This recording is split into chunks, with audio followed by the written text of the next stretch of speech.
ሰላም እንደምን አላችሁ ተማሪዎች? ደህና እንደምትሆኑ ተስፋ አደርጋለሁ። በዛሬው ክፍለ ጊዜያችን የምናየው ምዕራፍ 4ን ይሆናል። ምዕራፍ 3 ላይ ምን ነበር ያየነው? ክፍልፋዮችና አስርዮሾችን አንዱን ወደ አንዱ መቀየር፣ እሱን ተለማምደናል። ክፍልፋዩን ወደ አስርዮሽ መቀየር፣ አስርዮሾችን ወደ ክፍልፋይ መቀየር፣ እንዲሁም ደግሞ አስርዮሾችንና ክፍልፋዮችን ወደ መቶኛ መቀየርን አይተናል። ከዚህ በተጨማሪ አስርዮሾችና ክፍልፋዮችን እንዴት አድርገን መደመር እንደምንችል አንዱ ወደ አንዱ እየቀየርን እንዴት መደመር እንደምንችል መልሶቻችንን ደግሞ በክፍልፋይ ማስቀመጥ እንደምንችል መልሶቻችንን በአስርዮሽ በክፍልፋይ ማስቀመጥ እንደምንችል ይህንን አይተናል። በአሁኑ በምዕራፍ 4 ላይ ምንድን ነው የምናየው? ያለ እኩልነት አረፍተ ነገሮችና ወደረኛነት የሚል ነው ርዕሳችን። በዛሬው ክፍለ ጊዜያችን ግን የምናየው ያለ መስመራዊ ያለ እኩልነት አረፍተ ነገሮችን መፍታት በመተካት መፍታት የሚለውን እናያለን ማለት ነው። ከዛ በፊት ግን 5ኛ ክፍል ላይ ምንድን ነው ያየነው? ያለ እኩልነት አረፍተ ነገሮችን መፍታት አሁን በ6ኛ ክፍል ነው የምናየው። 5ኛ ክፍል ላይ ደግሞ የእኩልነት አረፍተ ነገሮችን መፍታት የሚል አይተን ነበር። የእኩልነት አረፍተ ነገሮችን መፍታት ለምሳሌ እንዲህ አይነት ሊኖረን ይችላል። 2 ሲደመር 1 እኩል ይሆናል 3 ቢሆን ይሄ አሁን አረፍተ ነገር የእኩል ይሆናል አረፍተ ነገር ነው። ምክንያቱም እዚህ ጋር የተያዙት ሁለቱ ነገሮች በእኩል ይሆናል ምልክት ስለሆነ ማለት ነው። የእኩል ይሆናል አረፍተ ነገር አለ። ስለዚህ ይሄን የእኩል ይሆናል አረፍተ ነገር በምን አይነት መንገድ መፍታት እንችላለን? እነዚህን አሁን የምነግራችሁን ነገር በማስታወስ ይሆናል ማለት ነው። እዚህ ጋር ተደምሮ 1 ከሆነ በእኩል ይሆናል ምልክት በስተግራና በስተቀኝ በኩል ተመሳሳይ ቁጥሮችን ብንደምር ምንም አይነት ለውጥ የለውም። ተመሳሳይ ቁጥሮችን ብንቀንስ አዲስ የምናገኘው አረፍተ ነገር ከመጀመሪያው ጋር አንድ አይነትና ተመሳሳይ ነው ማለት ነው። ስለዚህ አሁን እዚህ ጋር መደመር ከሆነ የመደመር ግልብጥ ስሌቱ መቀነስ ስለሆነ በሁለቱም በኩል ተመሳሳይ ቁጥሮችን እንቀንሳለን። ስለዚህ 2 ሲደመር 1 ሲቀነስ 1 እኩል ይሆናል 3 ሲቀነስ 1። አያችሁ፣ በሁለቱም በኩል የቀነስኩት ስንት ነው? አንድ ነው የቀነስ ነው። በሁለቱም በኩል ከቀነስን የእኩል ይሆናል ምልክቱን አያፈርስብንም ማለት ነው። ተመሳሳይ ነው የሚሆነው እና 1 ሲቀነስ 1 ውጤቱ 0 ነው። 0 ሲደመር 2 ይሰጠናል ማለት ነው። ከዛ ከ3 ላይ 1 ስንቀንስ 2 እናገኛለን። አሁን ደግሞ በሁለቱም በኩል 2 ማለት 2 ሲባዛ በሸ ማለት ነው። 2 ሲባዛ በሸ ነው። የማባዛ ግልብ ስሌቱ ደግሞ ማካፈል ስለሆነ በሁለቱም በኩል ተመሳሳይ ቁጥሮችን እናካፍላለን። ስናካፍል ግን 0 መሆን የለበትም። ስለዚህ 0 ባልሆነ ቁጥር በእኩል ይሆናል አረፍተ ነገር በስተግራና በስተቀኝ በኩል ብናካፍል አዲስ የምናገኘው አረፍተ ነገር ከመጀመሪያው ጋር ተመሳሳይ ነው ማለት ነው። ምንም አይነት ለውጥ የለውም። አሁን እዚህ 2 ሙሉ ቁጥር ነች። ከዜሮ የተለየ ሙሉ ቁጥር ስለሆነ በሁለቱም በኩል በስንት አካፍላለሁ? በ2 አካፍላለሁ። ስለዚህ እዚህም በ2 አካፍልና ይሄን በዚህ አጥፍቼ ማን ይቀራል? ሸ ለብቻው ቀረ ማለት ነው። ስለዚህ አረፍተ ነገሩን ፍቱት ስትባሉ ምን ማለት ነው? በሸ ፋንታ ተተክቶ እኩል ሊያደርግልኝ የሚችለውን ቁጥር መፈለግ ማለት ነው። አሁን ሙሉ ቁጥር ሸ በ2 አባዝቸው 1 ስደምርበት ስንት ማገኘው? 3 ማገኘውን ያንን ሙሉ ቁጥር ነው ማለት ነው የምንፈልገው። በጣም ጥሩ። ስለዚህ 2 በ2 ጠፋ። እዚህ 2 በ2 ሲካፈል ስንት ነው የሚሰጠን? 1። ስለዚህ መፍትሄው ስንት ይሆናል ማለት ነው? 1 ይሆናል ማለት ነው። አሁን በሸ ፋንታ 1ን ተክተን ብናረጋግጥ የምናገኘው አረፍተ ነገር እውነት የሆነ አረፍተ ነገር ነው ማለት ነው። እዚህ ጋር 1ን ብተካው 2 ሲባዛ በ1 2 ነው። ሲደመር 1 3 ይሰጠናል። ከ3 ጋር እኩል ሆነ ማለት ነው። ትክክል ነው። መፍትሄያችን 1 ሆነ ማለት ነው። ይሄ በ5ኛ ክፍል የተማርነው ትምህርት ነው። የእኩል ይሆናል አረፍተ ነገሮችን እንዴት መፍታት እንዳለብን ማለት ነው። አሁን ዛሬ የምናየው በ6ኛ ክፍል ላይ ምዕራፍ 4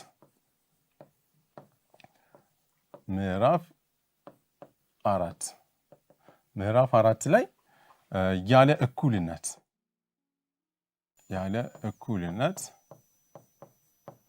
እኩልነት አረፍተ ነገሮች እና ወደረኛነት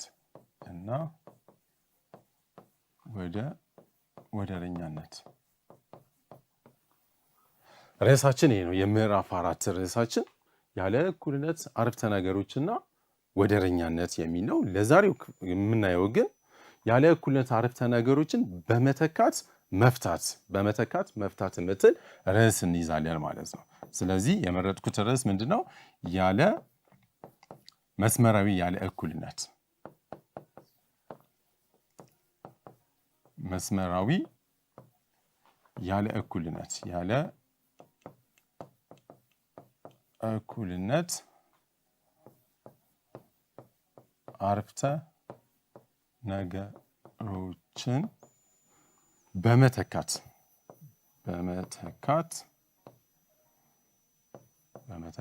መፍታት።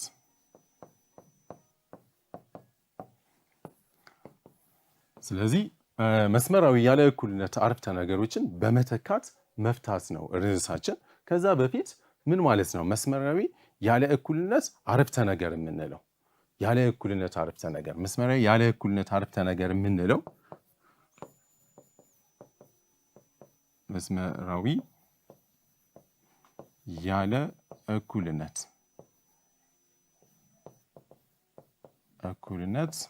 አረፍተ ነገር የምንለው አሁን ከምገልጽላችሁ ከሶስቱ በአንዱ ወይም ደግሞ ከአራቱም ሊሆን ይችላል። አሁን በምገልጽላችሁ ግን በአንዱ ሲቀመጥ ነው። ወ ሲባዛ በሸ ሲደመር ለ ይበልጣል ከስንት? እዚህ ጋር ከዜሮ አድርጌ ባስቀምጠው ለምሳሌ ወ ሙሉ ቁጥር ነው፣ ለም ሙሉ ቁጥር ነው። ግን ወ ከዜሮ የተለየ ሙሉ ቁጥር ሆኖ ወ ሲባዛ በሸ ሲደመር ለ ይበልጣል ከዜሮ በእንደዚህ አይነት መንገድ የሚቀመጥልን ከሆነ አረፍተ ነገሩ ምን ተብሎ ይጠራል? መስመራዊ ያለ እኩልነት አረፍተ ነገር ብለን እንጠራዋለን። ወይም ደግሞ ወ ሲባዛ በሸ ሲደመር ለ ይበልጣል እኩል ይሆናል ዜሮ። እዚህ አቀማመጡን አስተካክለን በእንደዚህ አይነት መንገድ የምናስቀምጠው ከሆነ መስመራዊ ያለ እኩልነት አረፍተ ነገር ብለን እንጠራዋለን። እዚህ ጋር ይበልጣል አለን፣ ይበልጣል እኩል ይሆናል አለን። ይሄን ደግሞ ቀይረን በዚህ ማስቀመጥ እንችላለን። ወ ሲባዛ በሸ ሲደመር ለ ያንሳል እኩል ይሆናል ዜሮ። ወይም ደግሞ ወ ሲባዛ በሸ ሲደመር ለ ያንሳል ከምን? ከዜሮ።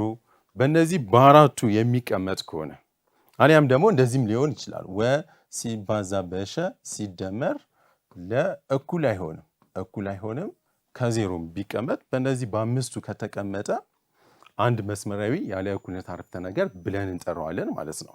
በብዛት ይህንን አንጠቀምበትም። እነዚህን አራቱን ግን መስመራዊ ያለ እኩልነት አረፍተ ነገሮችን ለመፍታት እንገለገልበታለን ማለት ነው። ስለዚህ በእነዚህ አምስቱ አንዱ የሚቀመጥ ከሆነ ያለ እኩልነት አረፍተ ነገሩ መስመራዊ ያለ እኩልነት አረፍተ ነገር ብለን እንጠራዋለን ማለት ነው።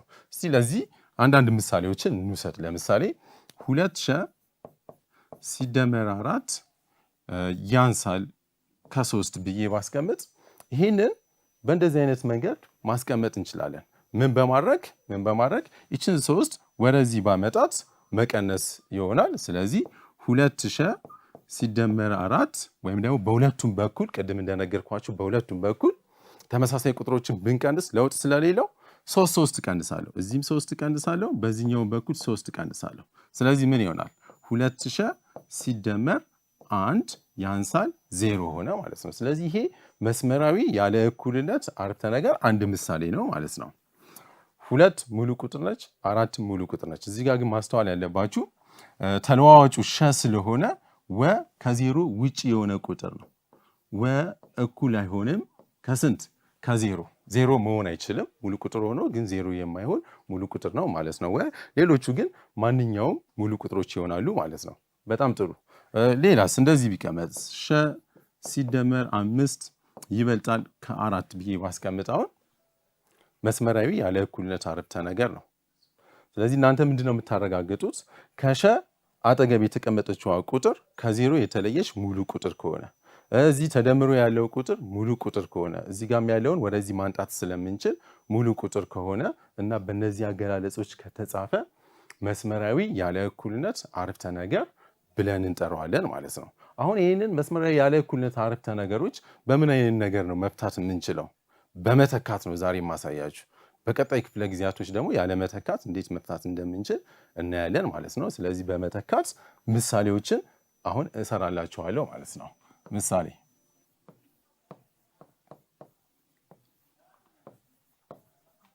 የሚከተሉትን ያለ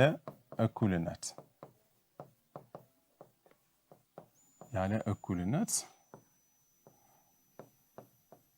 አረፍተ ነገሮች በመተካት ከተሰጡት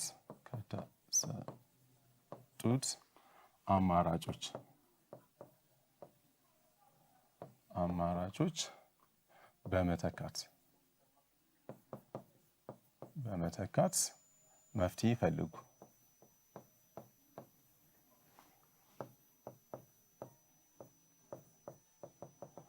ሀ ሸ ሲደመር 5 ያንሳል ከ9። አሁን የሚከተሉትን ያለ እኩልነት አረፍተ ነገሮች ከተሰጡት አማራጮች ነው። ከተሰጡት አማራጮች ውስጥ በመተካት ነው የምንሰራው። አማራጮቹን እኔ እሰጣቸዋለሁ። አሁን እዚህ ጋር አማራጮቻችን እነማን ሊሆኑ ይችላሉ? 4 ልውሰድ፣ 6 10 0 2 እነዚህ ይበቁናል። እስቲ እነዚህ ቁጥሮች እንወስድና ከተሰጡት ውስጥ የትኞቹ መፍትሄ ሊሆኑ ይችላሉ? በመተካት ነው ማለት ነው የምናረጋግጠው። ስለዚህ መፍትሄ እንዴት አድርገን ልንሰራው እንችላለን? የተሰጡትን አማራጮች እየተካው ነው የምሰራው ማለት ነው። አሁን ሸ ሲደመር 5 ያንሳል ከስንት ነው? ከ9። ስለዚህ ሸን ስንት ሳረጋት? 4 አድርጌ እወስዳለሁ። አሁን እዚህ የተሰጡኝ ቁጥሮች እነማን ናቸው? 4 6 10 0 እና 2 ነው። ከነዚህ ውስጥ የትኛው መፍትሄ ሊሆን ይችላል ነው? እውነት ሊያደርገው ይችላል ነው። በሸ ፋንታ ተተክቶ 5 ስንደምርበት ከ9 የሚያንስ የትኛው ነው? ስለዚህ ምን እናደርጋለን? ሸ 4 በሚሆንበት ሰዓት እዚህ ውስጥ ተካዋለሁ። 4 ሲደመር 5 ያንሳል 9። በሸ ፋንታ ስንት ነው የተካሁት? 4 ነው የተካ ነው ማለት ነው። እዚህ 4 ሲደመር 5 ውጤቱ 9 ነው። 9 ደግሞ ከ9 ያንሳል ይላችኋል። አሁን ይሄ አረፍተ ነገር እውነት ነው ወይስ ሐሰት? ሐሰት ነው። 9 ከ9 ሊያንስ አይችልም፣ እኩል ናቸው። ስለዚህ ሐሰት አገኘው ማለት ነው። ሐሰት። ጥሩ። ሁለተኛ 6ን ደግሞ ተካለሁ። 6ን እንተካለን። የሸ ዋጋ 6 በሚሆንበት ሰዓት ሸ እኩል ይሆናል 6 ሲሆን አረፍተ ነገራችን ውስጥ እንተካዋለን። ስለዚህ ምንድነው እዚህ የምናገኘው? 6 ሲደመር 5 ያንሳል 9 የሚሆን ይሰጠናል ማለት ነው። በጣም ጥሩ። 6 ሲደመር 5 ውጤቱ ስንት ነው? 11 ነው። 11 ያንሳል ከ9። 11 ደግሞ ከ9 ሊያንስ ስለማይችል አሁን እዚህ ጋር ያገኘነው አረፍተ ነገር ሐሰት ነው። ሐሰት። ስለዚህ ሐሰት የሆነ አረፍተ ነገር አግኝተናል ማለት ነው። ያ ማለት ምን ማለት ነው? 6 መፍትሄ ሊሆን አይችልም ማለት ነው። እዚህ ጋርም 4ን ስንተካ ሐሰት አግኝተናል። 4 መፍትሄ ሊሆን አይችልም ማለት ነው። ቀጥሎስ ያለው ማን ነው? 10ንም እንደዚሁ እንተካለን። ሸ እኩል ይሆናል 10 በሚሆንበት ሰዓት 10 ሲደመር 5 ያንሳል ከ9 ነው። 10 ሲደመር 5 15 ነው። 15 ከ9 ያንሳል። ይሄም ሐሰት ነው። ሐሰት። ስለዚህ ሐሰት መጥቷል ማለት 10 መፍትሄ ሊሆን አይችልም እንደማለት ነው። አሁን ቀጥሎ ማን አለን? 0ና 2ን ደግሞ እንተካለን ማለት ነው። 0ና 2ን እንተካለን። ሸ እኩል ይሆናል 0 በሚሆንበት ሰዓት እዚህ ውስጥ በሸ ፋንታ 0ን እንተካለው። 0 ሲደመር 5 ያንሳል ከ9። 0 ሲደመር 5 ስንት ነው? 5 ያንሳል ከ9። አሁን ምን አገኘው? እውነት የሆነ አረፍተ ነገር አግኝተናል ማለት ነው። እውነት። እሺ ቀጥሎስ? ሸ ስንት ሲሆን? 2 ሲሆን 2 ሲደመር 5 ያንሳል ከ9። 2 ሲደመር 5 ስንት ነው? 7 ነው የምናገኘው። 7 ያንሳል ከ9። 7 ደግሞ ከ9 ያንሳል። ስለዚህ ምን አገኘን ማለት ነው? እውነት። እና አሁን ከተሰጡኝ አማራጮች ውስጥ እውነት ያደረጉት እነማን ናቸው? 2ን ስተካ፣ 0ን ስተካ። ሌሎችስ 4ን፣ 6ን፣ 10ን ስተካ ሐሰት ነው ያገኘ ነው ማለት ነው። እና ከተሰጠን አማራጭ ውስጥ እውነት ያደረጉት ቁጥሮች መፍትሄ ናቸው ማለት ነው። ከተሰጡን አማራጮች ውስጥ ነው። እንደ አጠቃላይ ግን እነማን ናቸው መልስ ሊሆኑት የትኞቹ ቁጥሮች ብቻ ናቸው መልስ ሊሆኑት የሚለውን በቀጣይ ክፍለ ጊዜያቶች ነው ማሳያችሁ። አሁን ምንድነው የምናረጋግጠው? ከተሰጡን አማራጮች ብቻ መፍትሄ የሆነው እውነት ያደረገው ቁጥር የሸ ዋጋ 0 እና 2 ሲሆን ነው። ስለዚህ 0 እና 2 መፍትሄ ናቸው ማለት ነው። መፍትሄ ናቸው እና በመተካት መፍትሄዎችን መፈለግ እንደምንችል በዚህ ምሳሌ አሳይቻችኋለሁ ማለት ነው። ምሳሌዎችን እስቲ እንደጋግማለን። አሁን አንድ ምሳሌ ነው እዚህ ያሳየኋችሁ። ሁለተኛ ምሳሌ ለን ልውሰድላችሁና ሸ ሲቀነስ 5 ያንሳል ከ2 የዚህን አረፍተ ነገር እውነት ሊያደርጉልን የሚችሉ ቁጥሮችን ወይም ደግሞ ሐሰት ሊያደርጉልን የሚችሉ ቁጥሮችን እዚህ ጋር የመስሪያ ክልል ተሰጥቶናል። እነሱን እንወስዳለን። ስለዚህ ስንት ሎችን እንውሰድ? ለምሳሌ 6ን ልውሰድ፣ 7ን መውሰድ እንችላለን፣ 20ን ልውሰድ፣ 10ን እንውሰድ እና ለምሳሌ እዚህ 6ን ወስጃለሁ፣ 8ን መውሰድ እንችላለን። 8ን እንውሰድና እስቲ እንስራ። 5 ቁጥሮችን ወስጄላችኋለሁ። እዚህ ውስጥ እየተካው እንግዲህ መፍትሄ ሊሆን የሚችለውን ቁጥር ነው ማለት ነው የምንሰራው። ሸ እኩል ይሆናል ስንት ሲሆን? 6 ሲሆን 6 በሚሆንበት ሰዓት አረፍተ ነገራችን እውነት ነው ወይስ ሐሰት ነው የሚሰጠን የሚለውን እናያለን። ስለዚህ በሸ ፋንታ ስንት አስገባለሁ? 6ን 6 ሲቀነስ 5 ያንሳል ከ2 ነው። አሁን ከ6 ላይ ስንት መቀነስ እንችላለን? 5 መቀነስ ስለምንችል 6 ሲቀነስ 5 ውጤቱ 1 ነው። 1 ያንሳል ከ2። ይህ አረፍተ ነገር ምን ሆነ? እውነት ሆኗል። እውነት 1 ከ2 ስለሚያንስ እውነት የሆነ አረፍተ ነገር አግኝቻለሁ ማለት ነው። እሺ ጥሩ። ሸ እኩል ይሆናል ስንት ሲሆን ደግሞ? 7 ሲሆን እዚህ በሸ ፋንታ 7ን ትተካላችሁ። 7 ሲቀነስ 5 ያንሳል ከ2። ከ7 ላይ 5 ሲቀንስ 2 ነው። 2 ያንሳል ከ2። 2 ከ2 ሊያንስ አይችልም። ስለዚህ አረፍተ ነገራችን ምን ይሆናል ማለት ነው? ሐሰት ይሆናል። ሐሰት አግኝቻለሁ። ጥሩ። የሸ ዋጋ 20 ሲሆንስ? ሸ እኩል ይሆናል 20 በሚሆንበት ሰዓት 20 ሲቀነስ 5 ያንሳል ከ2። ስለዚህ ከ20 ላይ 5 ቀንሱ 15 ነው። 15 ከ2 ያንሳል የሚል ነው ያገኘሁት። 15 ደግሞ ከ2 ሊያንስ አይችልም። ስለዚህ አሁንም እዚህ ጋር ሐሰት ነው ያገኘነው ማለት ነው። ሐሰት የሆነ አረፍተ ነገር አግኝተናል። ሸ እኩል ይሆናል ቀጥሎ ያለው ቁጥር ስንት ነው? 10 በሚሆንበት ሰዓት ደግሞ 10 ሲቀነስ 5 ያንሳል ከ2። ከ10 ላይ 5 ሲቀንሱ ስንት ነው? 5 ነው። 5 ደግሞ ከ2 አያንስም። ስለዚህ ይሄ ምን ሆነ? ሐሰት ሆነ። የመጨረሻዋ ቁጥር ሸ ስንት ሲሆን? ሸ እኩል ይሆናል 8 በሚሆንበት ሰዓት ደግሞ ከ8 ላይ 5 እንቀንሳለን። 5 ያንሳል ከ2 ነው። ከ8 ላይ 5 ሲቀንሱ 3 ነው። 3 ያንሳል ከ2። ስለዚህ አሁን 3 ከ2 አያንስም እና እዚህ ሐሰት ነው ያገኘሁት ማለት ነው።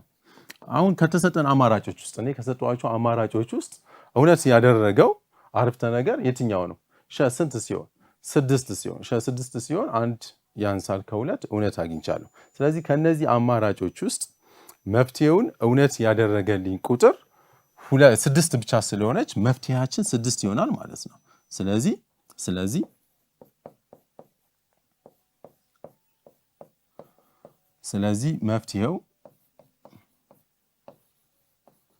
መፍትሄው የሸ ዋጋ ስንት ሲሆን ነው? 6 ሲሆን ይሆናል ማለት ነው። ሸ 6 በሚሆንበት ሰዓት አረፍተ ነገሩ እውነት ይሆናል። ከተሰጡት አማራጮች ውስጥ መፍትሄያችን 6 ነው ማለት ነው።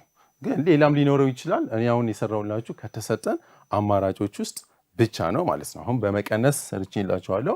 እስቲ በማባዛት ሲሆን ሐመር ውሃን እንውሰድ። 2 ሲባዛ በሸ ይበልጣል እኩል ይሆናል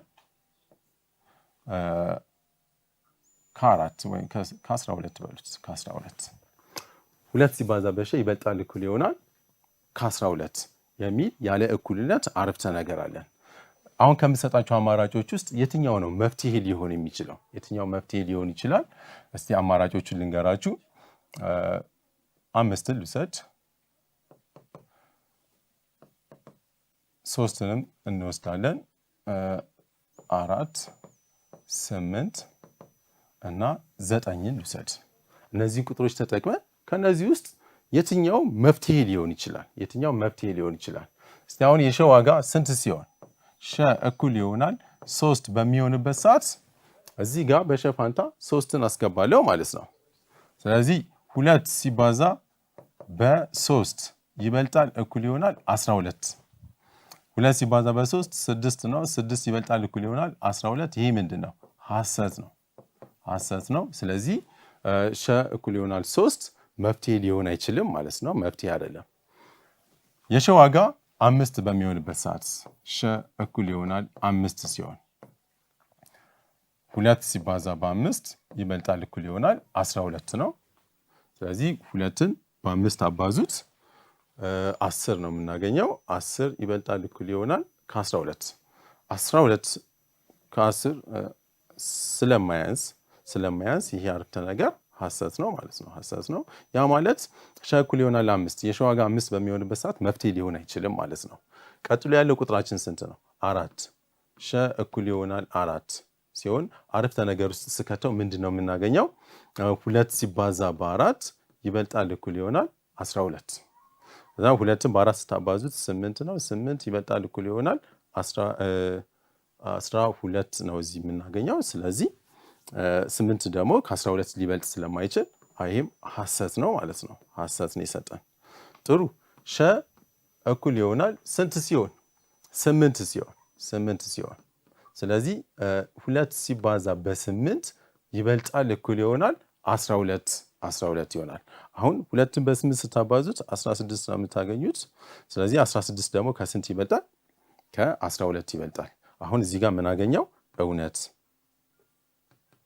እውነት የሆነ አረፍተ ነገር አግኝተናል ማለት ነው። ያ ማለት ሸ 8 ሲሆን ይህንን አረፍተ ነገር እውነት ያደርግልናል ማለት ነው። እና 8 ከመፍትሄዎች ውስጥ አንዱ የሆነው ቁጥራችን ነው ማለት ነው። 8 መፍትሄ መሆን ይችላል። 9 ሲሆን ሸ እኩል ይሆናል 9 በሚሆንበት ሰዓት 2 ሲባዛ በ9 ይበልጣል እኩል ይሆናል ስንት? 12። ስለዚህ 2ን በ9 ስታባዙት 18 ነው። 18 ይበልጣል እኩል ይሆናል 12 ይሆናል። ይሄ ደግሞ እውነት ነው ማለት ነው። እውነት የሆነ አረፍተ ነገር አግኝቻለሁ። ያ ማለት 9ም መፍትሄ ነው ማለት ነው። 9 መፍትሄ ይሆናል። እና አሁን ከሰጧቸው አማራጮች ውስጥ 3ን 5ን እና 4ን በምንተካበት ሰዓት ምንድን ያገኘነው? እዚህ ጋር ሐሰት የሆነ አረፍተ ነገር አግኝተናል። ከተሰጡት አማራጮች ውስጥ ደግሞ እውነት ያደረጉት 8 እና 9 ናቸው ማለት ነው። 8 እና 9 ናቸው። ስለዚህ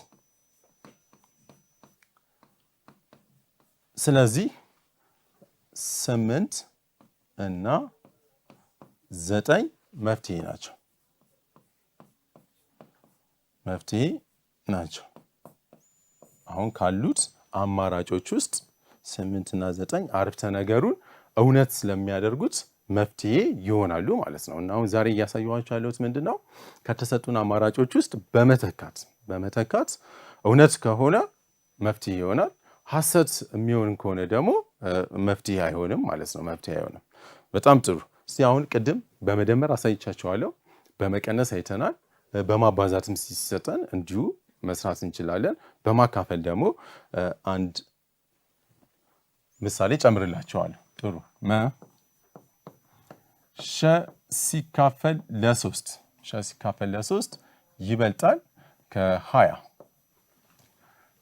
ወይ ቁጥሯን እዚህ ጋር አነስ እናድርጋት። ይበልጣል ሸ ሲካፈል ለ3 ይበልጣል ከ12 እናድርገውና እስቲ ቁጥሮች የመፍትሄ ክልል ሊሆኑ የሚችሉ ቁጥሮችን እንውሰድ ማለት ነው። 20ን ልውሰድ፣ 40ን ወስደን እናያለን። 36ን እንወስዳለን። 48ን ወስጄ እናያለን እና 72ን እንውሰድ። 72 ጥሩ። እነዚህን ቁጥሮች ወስደን እየተካው እውነት ነው የሚሰጠን ወይስ ሐሰት ነው የሚለውን እያረጋገጥኩ እሄዳለሁ ማለት ነው። 20 በምተካበት ሰዓት ሸ እኩል ይሆናል 20 ሲሆን ምንድን ነው የምናገኘው? እዚች ጋር ሸን 20 ሞላታለሁ። ስለዚህ 20 ሲካፈል ለ3 ይበልጣል ከስንት? ከ12 ይሆናል። አሁን ቁልቁል 20ን ታካፍሉትና ለስንት? ለ3 ከ12 የሚበልጥ ከሆነ እውነት ይሆናል ማለት ነው። የሚያንስ ከሆነ ደግሞ ሐሰት እናገኛለን ማለት ነው። ስለዚህ 20ን ለ3 አካፍሉት የተወሰነ ቁጥር ድረስ ስንት ጊዜ ይችልልኛል? እዚህ ጋር 6 ጊዜ 6 ጊዜ 3 18 ነው። ቀሪ ስንት አለን? 2 ስለማይችል ነጥብ አድርጌ ስንት እሰጣለሁ? 0። ስለዚህ አሁን 20ን ስናካፍለው ስንት? 6። ስለዚህ 6.66 እያለ ነው የሚሄደው ማለት ነው። 6.66 ደግሞ ከ12 ሊበልጥ አይችልም እና ሐሰትን ያገኘ ነው ማለት ነው። አሁን የዚህ 6.6 እያለ ይቀጥላል። ይበልጣል ከ12። ይህ አረፍተ ነገር ሐሰት ነው። ስለዚህ 20 ሲሆን እውነት ሊያደርግልን አይችልም። የመፍትሄው አባል ሊሆን አይችልም ማለት ነው። የመፍትሄው አባል ሊሆን አይችልም። ቀጥሎ ያለውስ ቁጥር 40 እኩል ይሆናል 40 ሲሆን በሸ ፋንታ አስገባለሁ። 40 ሲካፈል ለ3 ይበልጣል 12። አሁን 40 ለ3 ታካፍሉትና እዚህ መጣችሁ 40 ሲካፈል ለ3 ስንት ጊዜ ይችልልኛል? እዚህ ጋር ቆርጣለሁ። አንድ ጊዜ 3 ቀሪ አንድ አለኝ። 10 ለ3 3 ጊዜ 3 9 ቀሪ አንድ አለን። አሁን ስለማይችል ነጥብ አድርጌ እዚህ 0 ሰጣለሁ። 3 እያለ ይሄ ሜዳ 3 ጊዜ 3 9 ነው። እንደዚህ እያለ ይሄዳል ማለት ነው። ስለዚህ 40ን ለ3 ስናካፍለው 13.3 ነው የሚሆነው። 3 እያለ ይሄዳል። ለጊዜ ይሄ ይበቃናል እኛ። ስለዚህ 13.3 ደግሞ ከስንት ይበልጣል? ከ12 ይበልጥልናል። አሁን ይሄ አረፍተ ነገር እውነት ነው። እውነት ስለሆነ ሸ እኩል ይሆናል 40 የሚለው 40 የመፍትሄው አንዱ ቁጥር ነው ማለት ነው። ስለዚህ 40 መፍትሄ መሆን ይችላል ማለት ነው። ቀጥሎ ያለው 36 ነው። የሸ ዋጋ 36 ሲሆን 36 ሲካፈል ለ3 ይበልጣል 12 ይሆናል። 36ን ለ3 ስታካፍሉት 12 ነው የምታገኙት። ግን ጥያቄው እዚህ ጋር ምንድነው? ይበልጣል ብቻ ነው። ይበልጣል እኩል ይሆናል ቢሆን እውነት ይሆን ነበር። ይበልጣል ከ12 ስለሆነ ይሄ ሐሰት ነው ማለት ነው። ሐሰት። ስለዚህ 12 ከ12 ሊበልጥ አይችልም፣ ሐሰት ነው። 36 መፍትሄ ሊሆን አይችልም ማለት ነው። አሁን ከዚህ ምንድነው የምንረዳው? 12 እና 12 ነው የሰጠን። ያ ማለት ነው 12 ከ12 ሊበልጥ አይችልም፣ ሐሰት ነው።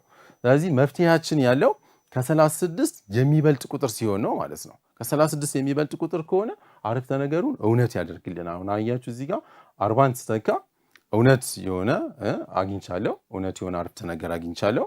36 ያነሰ ደግሞ ሲሆን 20ን ስተካ ሐሰት የሆነ አግኝተናል ማለት ነው። እና አሁን በዚህ በተመሳሳይ ሁኔታ ስንሰራ 48ንና 72ን ስንተካው ከ36 ስለሚበልጥ እውነት የሆነ አረፍተ ነገር ነው የማገኘው፣ ግን ተክተን እናረጋግጣለን ማለት ነው። ስለዚህ ሸ እኩል ይሆናል ስንት ሲሆን? 48 ሲሆን 48 በሚሆንበት ሰዓት 48 ሲካፈል ለ3 ይበልጣል ከ12። 48ን ታካፍሉታላችሁ መጣችሁ ለስንት? ለ3። ስለዚህ ቆርጣለሁ። አንድ ጊዜ 3 ነው። ቀሪ ስንት አለኝ? 8 እናወርዳለሁ 6። ስለዚህ 6 ጊዜ 3 18 ይሰጠናል። ስንት ጊዜ ይቻለ? 16። ስለዚህ 48 ለ3 ሲካፈል 16 ነው። 16 ደግሞ ከስንት ይበልጣል? ከ12። እውነት ነው ማለት እውነት እና ሸ እኩል ይሆናል 48 መፍትሄ ነው ማለት ነው። ጥሩ። የሸ ዋጋ ስንት ሲሆን? 72 ሲሆን 72ን ለ3 እናካፍላለን ይበልጣል ከ12። 72ን ለ3 ስታካፍሉት ከ12 ይበልጣል። አካፍላችሁ አረጋግጡት። እኔ ቅድም ነግሬያቸዋለሁ። እዚህ ጋር 36 ሲሆን እኩል ስለመጣ ከ36 የበለጠ ቁጥር ከሆነ ስናካፍለው ከ12 ይበልጣል ማለት ነው እና እውነት የሆነ አረፍተ ነገር ነው የምናገኘው። ይሄም እውነት ነው፣ እውነት ይሆናል ማለት ነው። ስለዚህ ከተሰጡት አማራጮች ውስጥ የትኞቹ ቁጥሮች ናቸው እውነት ያደረጉት? 40ን ስንተካ፣ 48ን ስተካ እንዲሁም ደግሞ ስንትን 72ን ስንተካ እውነት ስላገኘው ስለዚህ መፍትሄያችን ምን ይሆናል ማለት ነው? ስለዚህ 40 48 እና 72 መፍትሄ ናቸው ከተሰጡት አማራጮች ውስጥ ከተሰጡት አማራጮች ውስጥ ነው እንጂ እነዚህ ብቻ ናቸው ማለት አይደለም። አሁን ከተሰጡን ውስጥ ግን መፍትሄ ሊሆኑ የሚችሉት እነዚህ 3 ቁጥሮች ናቸው ማለት ነው። በጣም ጥሩ። ስለዚህ አሁን ምንድን ያየነው ዛሬ በመተካት አረፍተ ነገሮችን እውነት የሚሆን ከሆነ መፍትሄ ይሆናል፣ ሐሰት የሚሆን ከሆነ ደግሞ መፍትሄ ሊሆን አይችልም ማለት ነው። እስቲ አሁን ደግሞ አንድ ሌላ ምሳሌ በቁጥር ጨረር ላይ መፍትሄዎችን እንዴት ማስቀመጥ እንችላለን የሚለውን በምሳሌ ያሳያቸዋለሁ። እዚህ ምሳሌ 2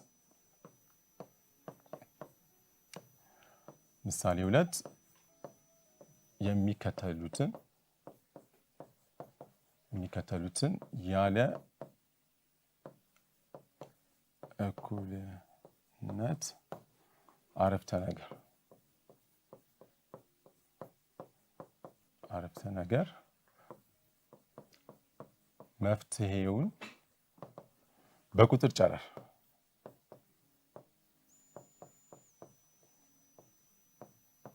ጨረር አስቀምጡ።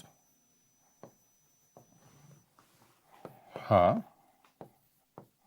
ሸ ሲቀነስ 3 ያንሳል ከአንድ አድርገውና እስቲ አሁን የዚህ መፍትሄ ሸ ሲቀነስ 3 ያንሳል ከስንት? ከአንድ።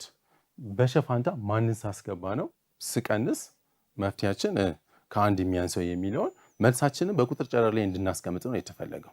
ስለዚህ አሁን እዚህ ጋር በሸ ፋንታ 0ን ባስገባ 0 ላይ 3 መቀነስ አንችልም። ሌላ ክፍል ላይ 7ኛ 8ኛ ክፍል ስትሄዱ ሌላ የቁጥር ሲስተም ስላለ ያኔ እናያለን ማለት ነው። በሙሉ ቁጥር ግን ከ0 ላይ ማንም መቀነስ አልችልም፣ 3ን መቀነስ አልችልም። ስለዚህ ስንት ነው መቀነስ የምችለው? ለምሳሌ ሸ ስንት ሲሆን? 3 ሲሆን ሸ 3 ሲሆን ምን እናገኛለን? 3 ሲቀነስ 3 ያንሳል ከስንት? ከአንድ አገኘው። ስለዚህ ከ3 ላይ 3 ሲቀንሱ 0 ነው። 0 ከስንት ያንሳል? ከአንድ ያንሳል ማለት ነው። 0 ከስንት ያንሳል? ከአንድ። ይሄ እውነት ነው። እውነት። ሌላ ቁጥር ብንተካስ? አሁን እዚህ ጋር ሸን 4 ባደርገው ከ4 ላይ 3 ሲቀንሱ 1 ታገኛላችሁ። ከ4 ላይ 3 በምንቀንስበት ሰዓት 1 ነው። 1 ደግሞ ከ1 ያንሳል ነው የሚለን እዚህ ጋር። ይሄ ሐሰት ነው ማለት ነው። አሁን ሌሎች ቁጥሮችንም እንዲያደረግኩ ብተካ ሸ 4 ሆኖ ሐሰት የሚሰጠኝ ከሆነ 5 6 7 እያልኩ ብተካ ሐሰት ነው የምናገኘው ማለት ነው። ስለዚህ ብቸኛው መልሳችን ማን ነው የሚሆነው ማለት ነው? የሸ ዋጋ ስንት ሲሆን? 3 ሲሆን የሸ ዋጋ 3 በሚሆንበት ሰዓት መፍትሄ ሊሆን ይችላል ማለት ነው። ይሄ መፍትሄ ሊሆን ይችላል። በቁጥር ጨረር ላይም ይህንን ማመልከት እንችላለን ማለት ነው። ስለዚህ እዚህ ጋር ቁጥር 0 አለችን 1 2 3 1 2 3 ቅድም እንደነገርኳችሁ 0ን 1ን 2ን 3ን የማንተካበት ምክንያት በሙሉ ቁጥር ውስጥ ስለሌሉ ነው እንጂ መፍትሄ መሆን ይችላሉ። ስለዚህ እስከ ስንት ድረስ ያለው? እስከ 3 ድረስ ያለው መፍትሄ መሆን ይችላል ማለት ነው። እና መልሳችን እነዚህ ቁጥሮች ሊሆኑ ይችላሉ። አሁን ግን በእናንተ ክፍል ደረጃ መፍትሄ ሊሆን የሚችለው ማ ብቻ ነው ማለት ነው? 3 ነው ብላችሁ ማስቀመጥ ትችላላችሁ። 0ን ብንተካው አረፍተ ነገሩን እውነት ነው የሚያደርገው። 1ን ብንተካው አረፍተ ነገሩን እውነት ነው የሚያደርገው። 2ቱንም ብንተካው አረፍተ ነገሩን እውነት ነው የምናደርገው። ግን ኔጌቲቭ የሚባለውን ቁጥር አሁን በ6ኛ ክፍል ደረጃ ስለማይታወቅ 7ኛ ክፍል ስትገቡ ትተዋወቁታላችሁ። ስለማይታወቅ ለጊዜው እነዚህን ትተውና ግን የመፍትሄው አንዱ አካል እንደሆኑ እንድታውቁት ነው። ስለዚህ በቁጥር ጨረር ላይ ስናስቀምጥ ከዚህ እስከዚህ ያለው መፍትሄ ይሆናል ማለት ነው። መፍትሄ ይሆናል። አንድ እስቲ ሌላ ምሳሌ እንጨምር እዚሁ ላይ ሸ ሲደመር 1 ይበልጣል እኩል ይሆናል 4 ልውሰድ። እዚህ በሸ ፋንታ ማንን ስናስገባ 1 ስደምርበት ከስንት ሊበልጥ ይችላል? ከ4 ሊበልጥ ይችላል። አሁን ሙሉ ቁጥሮችን ከ0 ጀምራለሁ። ሸ እኩል ይሆናል 0 ሲሆን ምን አገኛለሁ? እዚች ጋር 0 ታስገባላችሁ። 0 ሲደመር 1 ይበልጣል እኩል ይሆናል 4 ነው። ስለዚህ 1 ይበልጣል እኩል ይሆናል 4። ይሄ ምንድን ነው? ሐሰት ነው። ስለዚህ መፍትሄ አይሆንም ማለት ነው። ሸ ሁለት አንድ ቢሆንስ? አንድ ሲደመር አንድ ይበልጣል እኩል ይሆናል አራት ይሰጣቸዋል። ስለዚህ ሁለት ይበልጣል እኩል ይሆናል አራት። ይሄም ሐሰት ነው።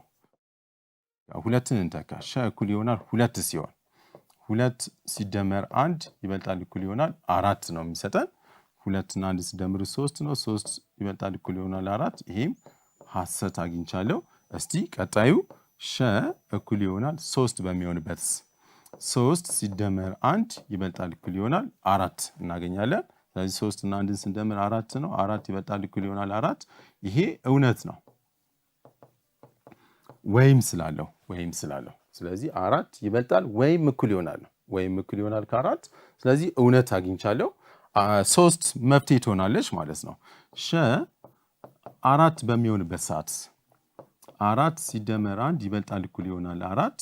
አምስት ይበልጣል እኩል ይሆናል ከአራት። ይሄ እውነት ነው። ስለዚህ አያችሁ እስከ ሁለት ድረስ ስተካው ሐሰት ነበር ያገኘሁት። ሶስትን ስንተካ አራትን ስተካ ግን ምን እያገኘው ነው? ሄድን እውነት እያደረገ። ስለዚህ አሁን ቀጥሎ አምስትን ብተካ ስድስትን እየተካው ቢሄድ የማገኘው አረፍተ ነገር እውነት የሆነ ነው ማለት ነው። እውነት የሆነ ነው። ስለዚህ መፍትሄያችን ከስንት እና ስንት የሚበልጥ ቁጥር ነው ማለት ነው። ሶስት እና ከሶስት የሚበልጡ ቁጥሮችን በምንተካበት ሰዓት እውነት የሆነ አረፍተ ነገር እናገኛለን። ስለዚህ መፍትሄው ምን ይሆናል ማለት ነው? በቁጥር ጨረር ላይ ስታስቀምጡት ያው እዚህ የቁጥር ጨረራችን ዜሮ አለችን። 1 2 3 4 5 እያለ ይሄዳል እና እውነት ያደረገው ከስንት ጀምሮ ነው? ከሶስት ጀምሮ። ስለዚህ ከዚህ ጀምረን እንዲህ አድርገን መፍትሄያችንን በቁጥር ጨረር ማስቀመጥ እንችላለን ማለት ነው። ስለዚህ ሶስትን ይወክላል። ከሶስት ወደዚያ ያሉ ቁጥሮች በአጠቃላይ መፍትሄ ናቸው፣ እውነት ያደርጉታል ማለት ነው። እና በቁጥር ጨረር ላይ መፍትሄያችሁን ማስቀመጥ ትችላላችሁ ማለት ነው። ይሄን ይመስላል። በጣም ጥሩ። ስለዚህ በዛሬው ክፍለ ጊዜያችን ምንድን ያየ ነው? ያለ እኩልነት አረፍተ ነገሮችን በመተካት መፍታት የሚል ነው። ስለዚህ ከተሰጡን አማራጮች ውስጥ ቁጥሮችን እየተካው እውነት የማገኝ ከሆነ መፍትሄ ይሆናል። ሐሰት የምናገኝ ከሆነ ደግሞ መፍትሄ ሊሆን አይችልም ማለት ነው። በቀጣይ ክፍለ ጊዜ ወደረኛነት የሚለውን እናያለን። እስከዛው ድረስ በሰላሙ